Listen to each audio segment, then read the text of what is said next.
Assalamualaikum warahmatullahi wabarakatuh.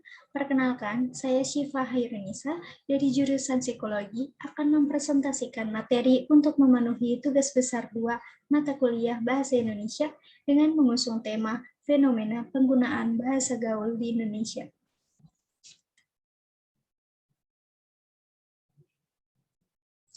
Di zaman modern ini, perkembangan teknologi semakin pesat, sehingga penggunaan media sosial pun turut semakin marak di kalangan masyarakat. Berbagai jenis macam sosial media digunakan masyarakat dalam berinteraksi dan sudah menjadi bagian dari kehidupan mereka. Penggunaan bahasa Indonesia dalam media sosial menjadi hal yang menarik akhir-akhir ini. Hal tersebut karena media sosial memberi ruang yang bebas sebagai wadah berkomunikasi, namun dalam penggunaannya tidak sesuai dengan tata bahasa baku yang telah ditentukan. Dengan latar belakang tersebut, maka penulis memilih judul Fenomena Penggunaan Bahasa Gaul di Indonesia. Maraknya penggunaan bahasa pergaulan dalam media sosial maupun media elektronik membuat bahasa Indonesia dengan kaidah yang benar tergeser dengan perlahan. Tidak ada aturan baku penggunaan bahasa Indonesia di media sosial, menyebabkan pudarnya kemurnian bahasa Indonesia itu sendiri. Akibatnya, bahasa Indonesia digunakan secara serampangan karena tidak sesuai dengan kaidah tata bahasa baku bahasa Indonesia. Media sosial mempunyai andil besar terhadap perkembangan bahasa Indonesia. Jika para remaja atau generasi muda bahkan tidak tahu bahasa Indonesia yang baik dan benar seperti apa, maka mereka akan menggunakan bahasa media sosial dalam segala situasi. Bahasa gaul menurut para ahli. Menurut Mulyana, bahasa gaul adalah sejumlah kata atau istilah yang mempunyai arti yang khusus, unik, menyimpang, atau bahkan bertentangan dengan arti yang lazim ketika digunakan oleh orang-orang dari subkultur tertentu. Menurut Sarwono, mengatakan bahwa bahasa gaul adalah bahasa khas remaja atau kata-katanya diubah-ubah sedemikian rupa, sehingga hanya bisa dimengerti di antara mereka. Bisa dipahami oleh hampir seluruh remaja di tanah air yang terjangkau oleh media massa. Penggunaan bahasa gaul.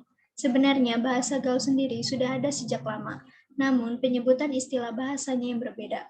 Dahulu, bahasa gaul lebih dikenal sebagai bahasa prokem.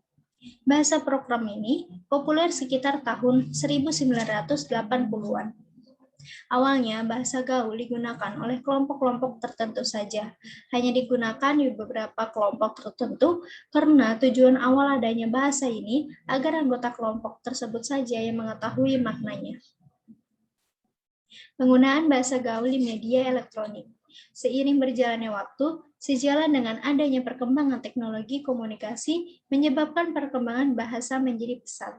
Selain perkembangan teknologi komunikasi ini mendorong perkembangan bahasa, namun menimbulkan masalah mengenai keberadaan bahasa Indonesia yang baik dan benar. Penggunaan jejaring sosial ini memudahkan seseorang dalam mengetahui perkembangan bahasa yang ada. Lalu ada dampak penggunaan bahasa gaul.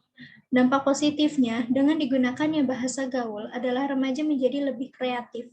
Terlepas dari mengganggu atau tidaknya bahasa gaul ini, tidak ada salahnya kita menikmati setiap perubahan atau inovasi bahasa yang muncul. Asalkan dipakai pada situasi yang tepat, media yang tepat, dan komunikan yang tepat juga. Lalu dampak negatifnya, penggunaan bahasa gaul dapat mempersulit pengguna bahasa Indonesia dengan baik dan benar. Padahal di sekolah atau di tempat kerja, kita diharuskan untuk selalu menggunakan bahasa yang baik dan benar. Kesimpulannya adalah, masyarakat Indonesia saat ini banyak yang menggunakan bahasa gaul dan singkatan-singkatan dalam kegiatan sehari-hari. Itu merupakan bentuk penyimpangan dari penggunaan bahasa Indonesia yang baik dan benar. Adanya penyimpangan ini dapat menghambat pertumbuhan dan perkembangan bahasa Indonesia. Luntur atau hilangnya penggunaan bahasa Indonesia dikarenakan kurangnya kesadaran dalam diri untuk mencintai dan menggunakan bahasa Indonesia di negeri sendiri. Hal ini kadang diperparah oleh maraknya dunia artis yang menggunakan bahasa gaul di media massa dan elektronik. Lalu ada saran-saran yang terpatri. Yang pertama, diadakannya edukasi yang lebih kepada anak-anak dan remaja tentang bahasa Indonesia yang baik dan benar. Yang kedua, mulai dari diri sendiri untuk membudidayakan bahasa Indonesia dan meningkatkan kembali eksistensinya. Serta yang terakhir, sebaiknya remaja jangan berlebihan dalam menggunakan bahasa gaul karena dapat mengganggu perkembangan bahasa Indonesia di kalangan remaja. Sekian presentasi dari saya, kurang lebihnya mohon maaf. Wassalamualaikum warahmatullahi wabarakatuh.